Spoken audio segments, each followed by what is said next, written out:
Welcome!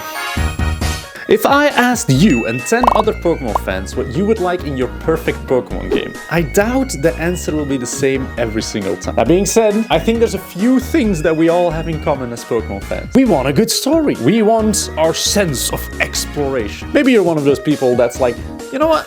I like good graphics in my Pokémon games. We want to share this experience with our friends. We want a game with our friends. As for me, I just want to be able to do this.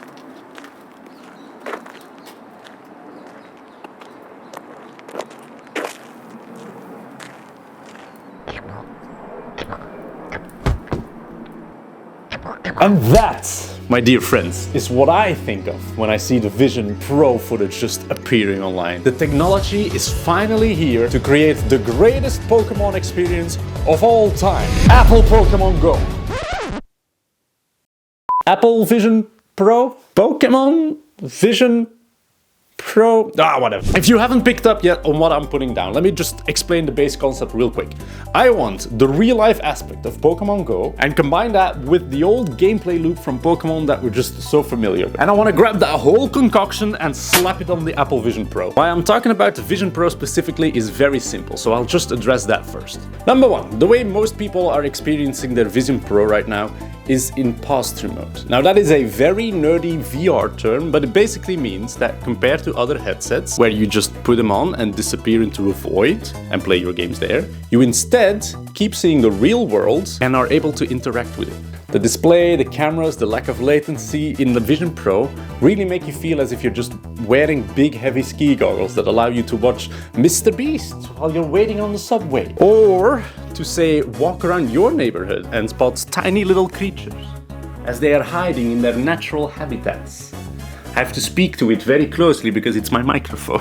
Number two, there are two things that I've heard people complain about when they are using the Vision Pro. One, there's a lack of apps/games/experiences when you play the Vision Pro. And two, even if you're using it with the eye mode, you are still feeling relatively isolated. Because of course, you're putting on big heavy goggles and people cannot see what you are seeing. So even if they also have a Vision Pro, you cannot share the same space, which is annoying. But I think both of those problems are easily addressed by putting in one of the things that makes Pokémon games so beloved by everybody: playing together.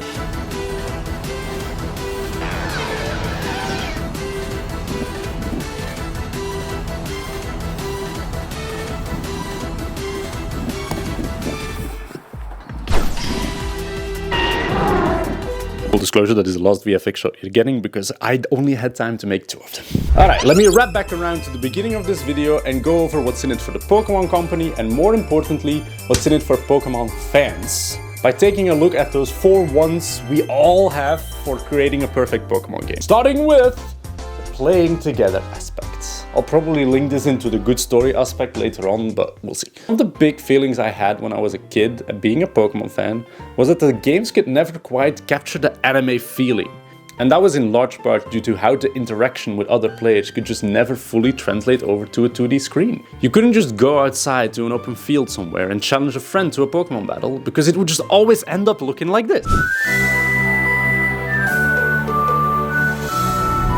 But now, the opportunities are endless. Challenge somebody to a Pokémon battle. Check. Organize a picnic with other people and their Pokémon. Done. Have a Pokémon follow you around while you're just walking in the street. Easy. They could even make that work for people who don't have a Vision Pro but still have Pokémon Go. It could be like a setting where you pick your favorite invisible friend and just have them follow you around, and then people with the headset can see the Pokémon that's following you. The more I talk about this, the more ideas I get. Real life also has an aspect that is difficult to recreate in video games. What makes you play a game until long after you've beaten the main story? I feel like that's another question with a ton of different answers, but for me personally, the reason why I have 3,000 hours in Super Smash Bros. Ultimate is simple. I make friends, I want to be the better player than them, I create rivalries, and I watch other people's stories online. In other words, the stakes are real. You want to be the very best. Well, now you have to prove it against actual humans. This is why the playing together aspect is so linked to the story aspect. Creating your own stories or choosing to follow other people's storylines is what creates an amazing feeling of community. And of course, a standard story like we know it in the Pokémon games would be impossible in the real world. But even there, Game Freak can just team up with Wolfie and put gyms in every single country on the world. Next up, visuals. It's real life, you can't get better visuals. Next topic. No, but for real. Obviously, the main challenge visually would be to create animations for all 951 Pokémon and to make them feel alive and like part of the world they inhabit. Who knows, maybe with the open world already made for them, Game Freak will have some actual time to spend on animations and textures. I can dream. And then of course my main thing is, and yes, I'm gonna show the Gibble clip again, is that sense of exploration. The feeling that there could be a Pokémon and thus an adventure behind every single corner. It is the kidding me that's still looking at the world like a bunch of cool, unexplored new places. I don't know if this is a shared feeling, and if you've also thought about this, please let me know. But with growing up came the realization that we basically explored every single corner of this planet, and that this, the places we live now, is it. To add another dimension to that, and even better, to have that extra dimension be Pokémon, that is what gets me wanting to put on a hat and go into exploration mode again. So Nintendo or Game Freak or whoever, get on this soon. You can even keep the business model from Pokémon Go and make another bajillion dollars. People won't even be mad. Disclaimer, they will be mad. And I know everything I'm saying is a pipe dream, and of course it is. There is no way this is happening anytime soon. But credits to Apple and the Pokémon anime. You've got me dreaming about Pokémon again.